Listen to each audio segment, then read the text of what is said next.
say? Flexing when we put up on the scene. Outcast, so fresh, so clean. Big drip. When you see us, yeah, we doing big things. Iced out chain, we just said it from King. Big drip.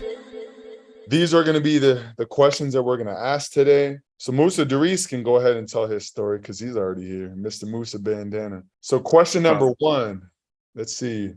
We also have one of our producers here and music video developers, Chris Jessic, so he might hop in as well.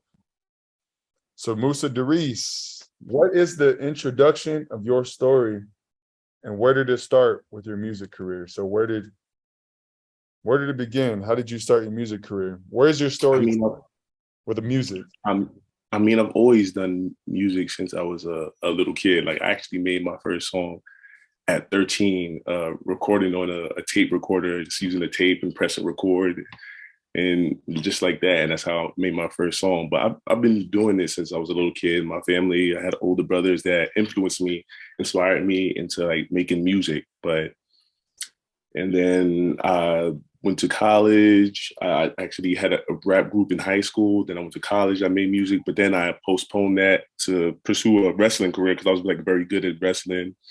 And I was always going to nationals, like top in the country. I was trying to win like a championship. So like I postponed like music at the time because I was like really trying to get like number one and be an All-American and national champion. But so fast forward, after I graduated kind I worked for a year. I wanted to find something new. I'm like, okay, I'm in New York. I kind of want to travel a little bit, but I also don't want to like spend all this money to travel. But what would be the easiest way to travel? And it's similar to what you said earlier. Teaching abroad, right? And I originally wanted to go to Dubai, but then all of a sudden I got messages and emails from Shanghai, and I always wondered about China. I used to always watch like Chinese fighting movies and stuff like that. But I actually wanted to experience the actual culture instead of just watching it on TV, like how other people watch things from America on TV and they only think what they see on the screen. So I wanted to have the firsthand experience myself. So I went to China. I came to China. And then with music, I just, started going to live shows. I just started doing live shows again. And then I didn't actually start recording music till like 2019. Like I arrived in late fall 2016.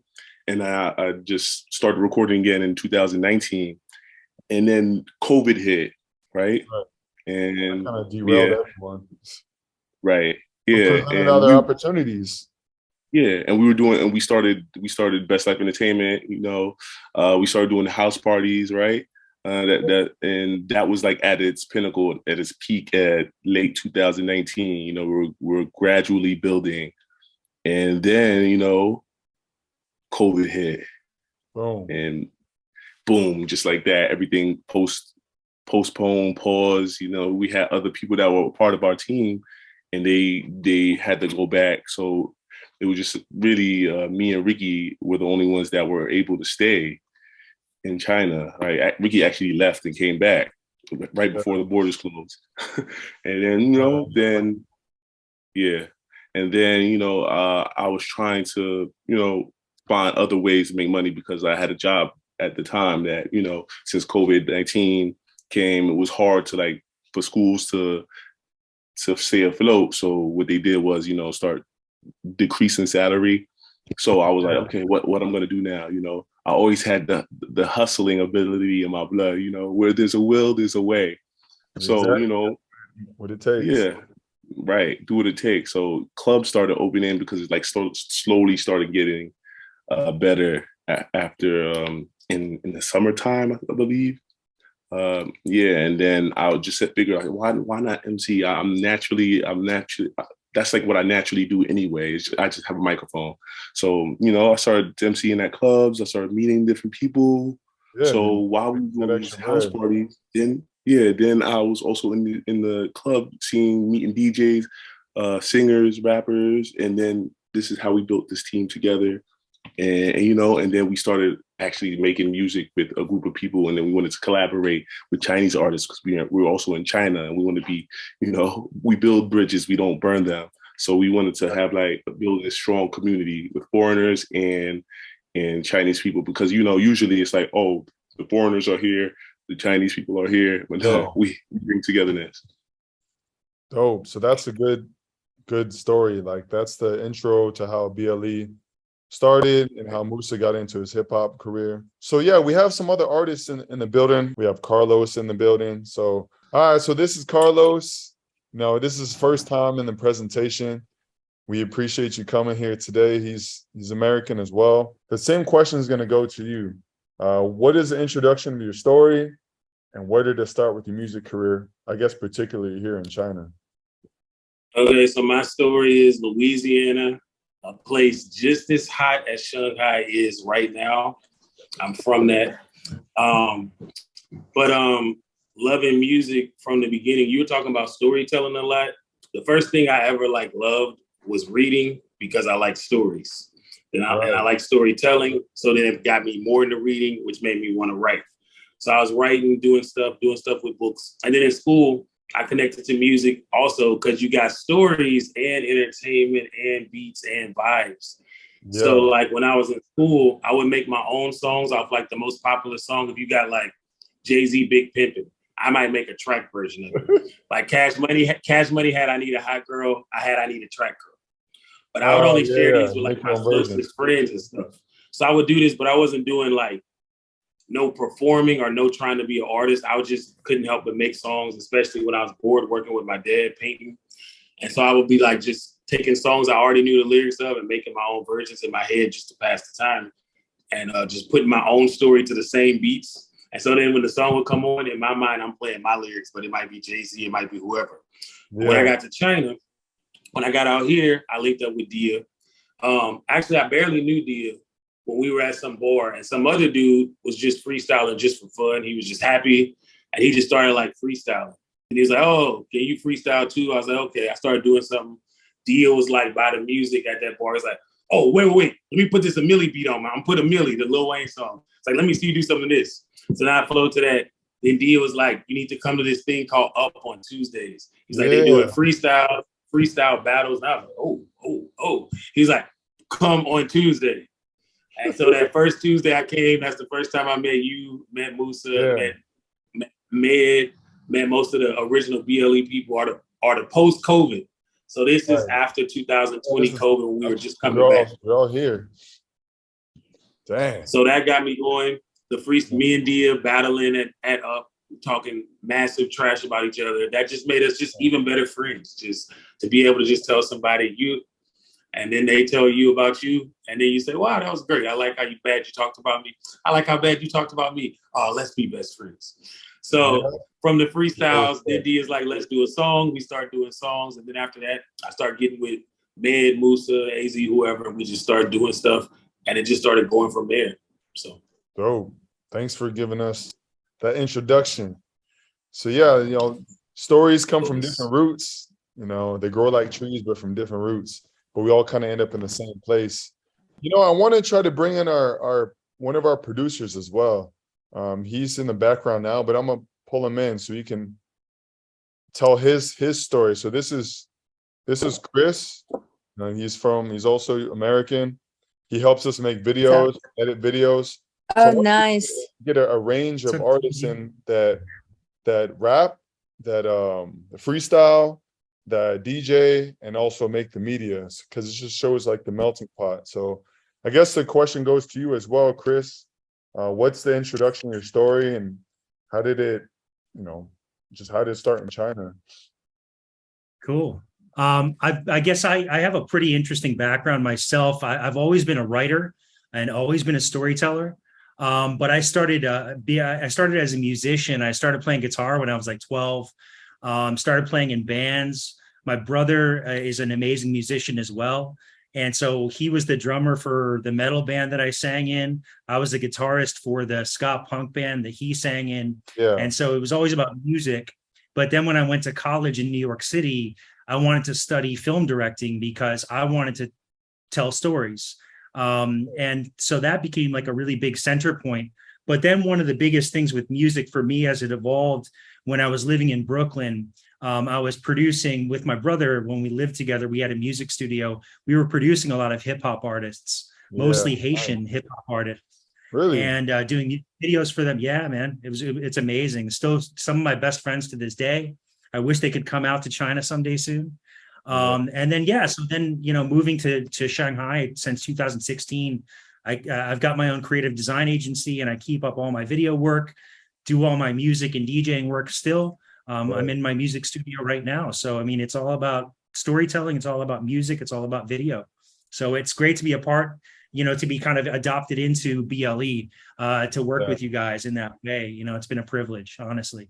Yeah. And you're helping tell this story. That's, we got to be honest, most people, they prefer to watch things nowadays rather than reading or even listening sometimes. So you play an important role in storytelling when it comes to hip hop and music and just films or whatever you're making.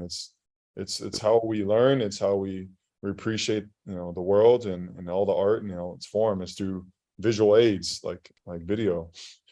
Yeah, man. Yeah. Thanks for that. Our second question is, each story has a climax or apex, a highlight where everything seems to be coming full circle. Basically, what's been the highlight, like the best moment of your career so far? We'll start with Mr. Bandana again. So yeah, I'm just gonna leave the screen like this. I think we can see everyone on the same screen, right? Yeah. Perfect. Yes. Go ahead. You can answer that one. All right. So I have a lot of highlights. One notable highlight. Top of the mountain. All right. One notable highlight is that because I'm not just an artist like with the MC rap and but I also I'm a co-owner of BLE, right? So so I incorporate my business and also my artistry into what I do. So one highlight I would say is the end of 2019, when we pulled off the craziest fashion show party ever. It wasn't just like I was also proud about it too, because a lot went into it. Like we almost failed. It was like 15 minutes before the show was supposed to start, our DJ to the party didn't show up. All right. So, but I remember 2 days before, we've been planning this for like 3 months, 4 months, right? Yeah. And then, right. And then it was like 15 minutes, like there was no DJ to the music for the fashion show. So how are we going to run a fashion show when there's no music? All right, we have the artists there, we have the dancers, we have the models, we have all these other people, but where's the DJ? There was no DJ, right? Yeah. Thankfully, 2 days before the event was supposed to happen, I called one of my friends that was a DJ, and I told him, I was like, hey, if you want to come out, to help out, you want to, we already had a DJ, by the way, that was supposed to be there, but I just called him, hey, if you want to help out at the party, you can come and join us. And he didn't respond for 2 days. And then he ended up showing up 15 minutes. And we put in a lot of work. One of our friends that worked together with this, but he has his own fashion company, Forever Labby. He does a lot of things, in the States too. He was here, but he also left because of the pandemic. Yeah. He was also involved in that. But I feel like this one is one of the highlights. That's probably it. Yeah, I would say for when it comes to the company, that was definitely the highlight. Because we not only had rap performances, we had a runway with models, we had dance performances, we had a crowd, we had the bar going. It was like tickets.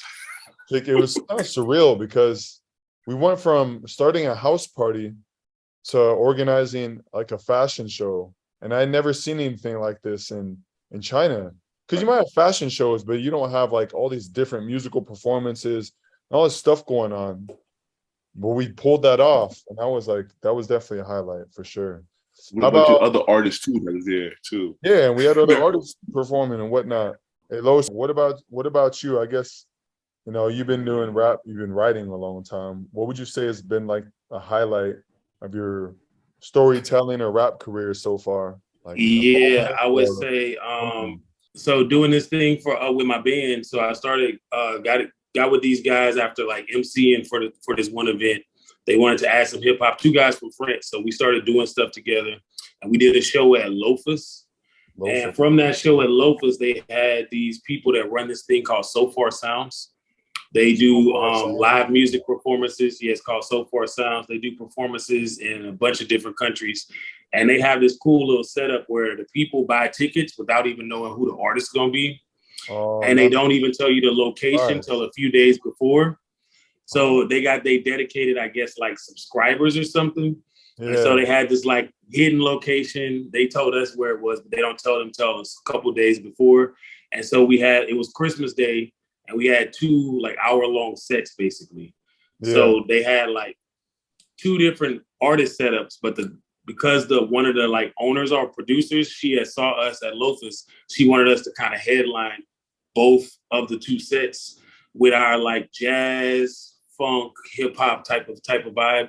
And so it's a good situation where you can really hear the music, because you know the club, you can get people going, but they can't always hear what you're saying. In this environment, they can hear the instruments and they can hear the melody, and they can actually catch the rhythm, because I like to put the lyricism and everything on it. So doing that show, and then the response to the show, like I remember this one female, she was looking like this the whole time, like, and I remember I looked at her and I was thinking, don't keep looking at her, because like you're gonna mess up while you up here, seeing that she just had a serious face. Yeah. And she was like one of the main people came up to us after, like, oh, that was so good. I never heard like rap with that type of music. I never heard it like that. And I was like, oh, really? Because I saw you at the beginning. Surprising. And after I saw your expression, I told myself to stop looking at you while I'm performing. She was like, oh, I vibe quietly. But just that whole show, Christmas Day and everything. And that was when it was like really coming together. Like, yeah, that's when you realize like this is working. This is what it's about. In front of a crowd, moving the crowd. Maybe they're connecting with your story, right? She came up afterwards. Yeah, you can feel like the connection in a room. Sometimes you can actually feel oh, he's still going. Like, oh, you can see the vibe. I can see some of the people in the row, and I can see how they're moving. And it was like, okay, this is good. Yeah. So that's what made it like feel like drip. In-house visuals, kill the club mission codes. All I want for Christmas is her under the mistletoe. We'll kill the camel toe, hotter than a flannel coat. Like Jack and Jill down the hill, shorty on the road. Sure the chatter, it don't even matter. Ask where you going, top of the ladder. She throw it at me, treat it like batter. Serve it like waiters, asking better. Look at these pockets, they now get fatter. Look at them haters, they face get sadder. Raindrop, drop tops, we move faster. This year, haha, fire on camera. Drip. Yeah, I don't perform like you guys. But I always felt the greatest feeling as an artist, even a DJ for sure, is when you're looking out at the crowd and everyone's moving and dancing to the things that you create, to the sounds you create, to the words, or spitting out the lyrics, reciting the lyrics that you wrote on a paper one day in your bedroom or whatever.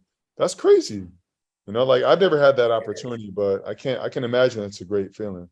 So but Ricky. What? Ricky, you have done your spoken word for crowds, right? Oh, You've done that for. I've done that. Damn. You brought that up. I forgot. So again, like if you don't know, whoever wasn't here earlier, I studied creative writing in college. That was my major. And so one of the things I used to do was write poetry. I have hundreds and hundreds of poems I've written in the past. And some of these poems I would perform in front of the crowd.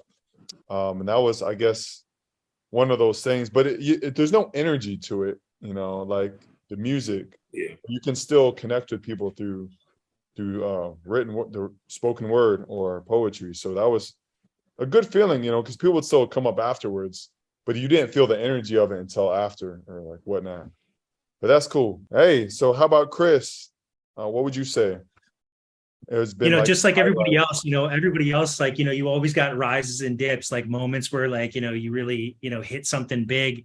I had a lot of those in New York, but as far as China goes, I'll just say in China, the biggest one for me, honestly, was establishing my own creative design agency just over a year ago, officially here. Like that's a big deal.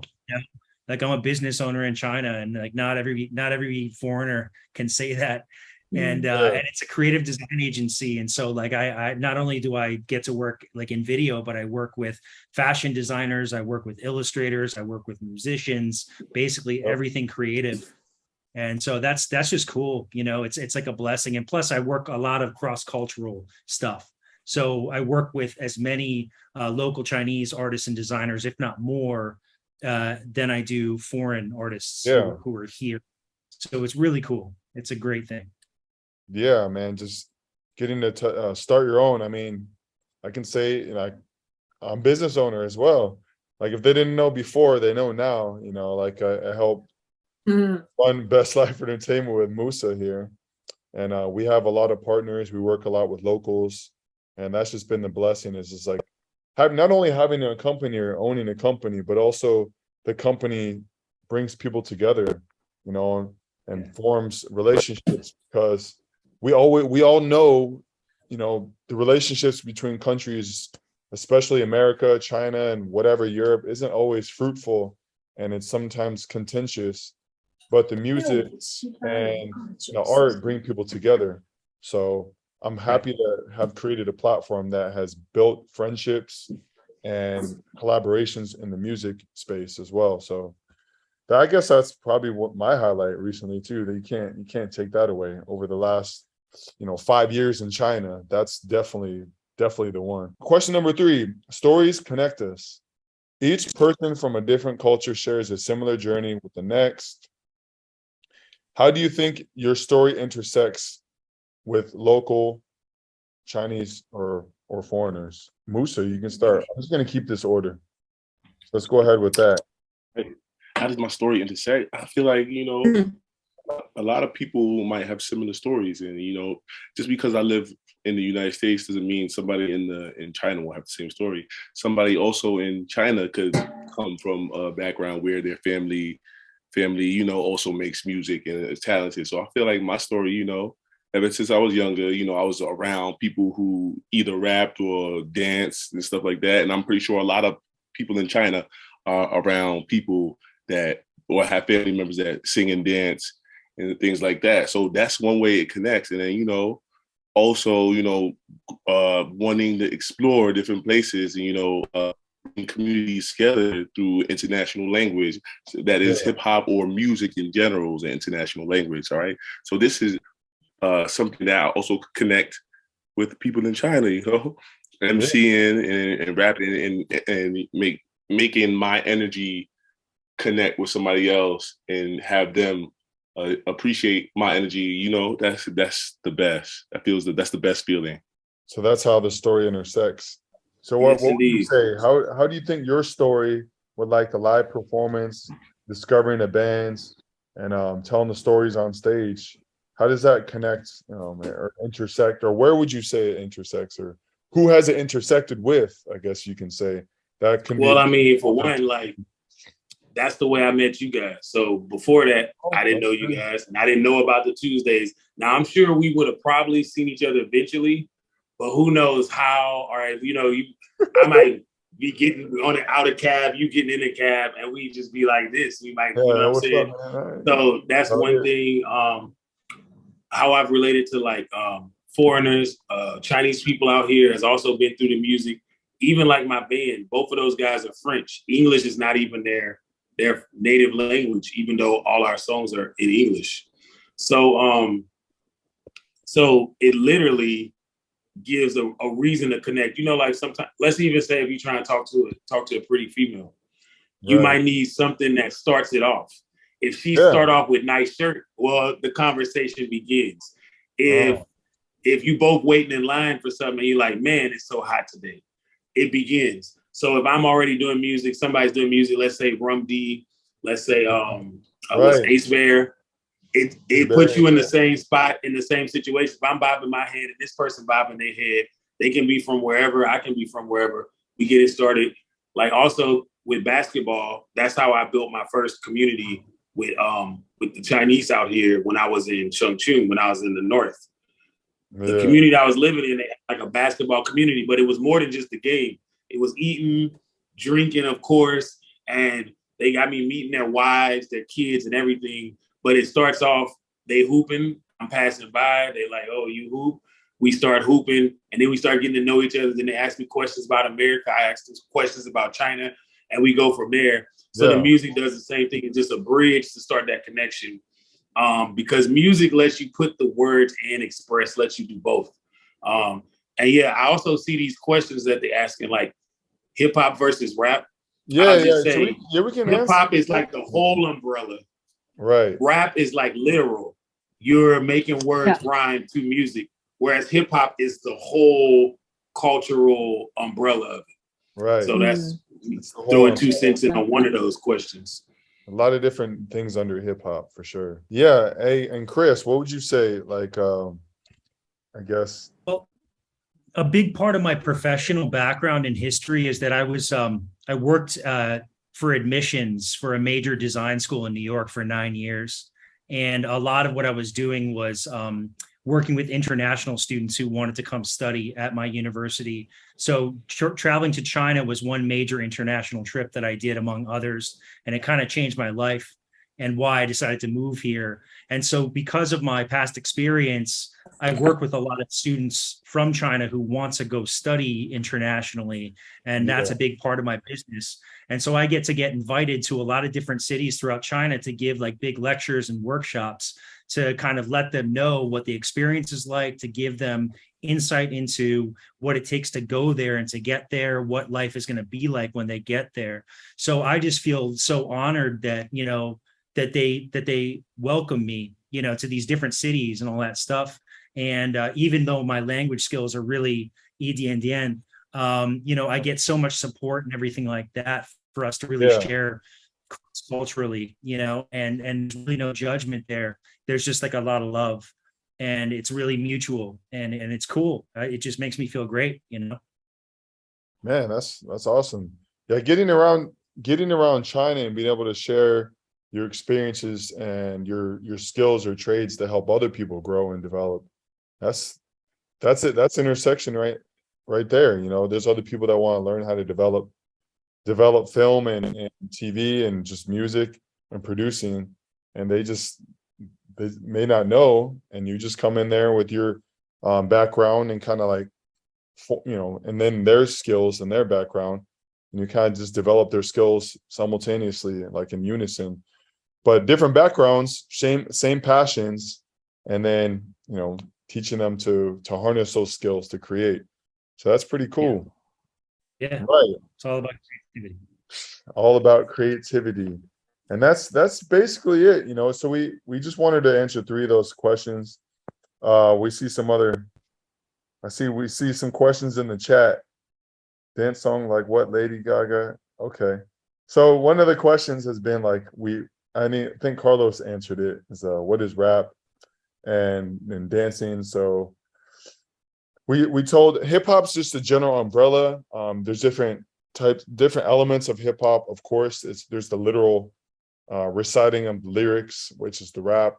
There's dance, there's DJing, there's MCing, there's choreography, which is dance, and there's in fashion, of course. So all these tell the stories. And dance song like Lady Gaga, could be Lady Gaga, could be any of those. That's basically it for today. That was the presentation. Just wanted to keep it kind of short and simple, invite some artists on, explain how hip hop tells stories and all these different elements. So thank you everybody who's watching right now. Yeah, thanks for everyone watching. A lot of people in this group. You guys. You've been anywhere in the world. Yeah, you can be anywhere in the world, but you online with us. Drip.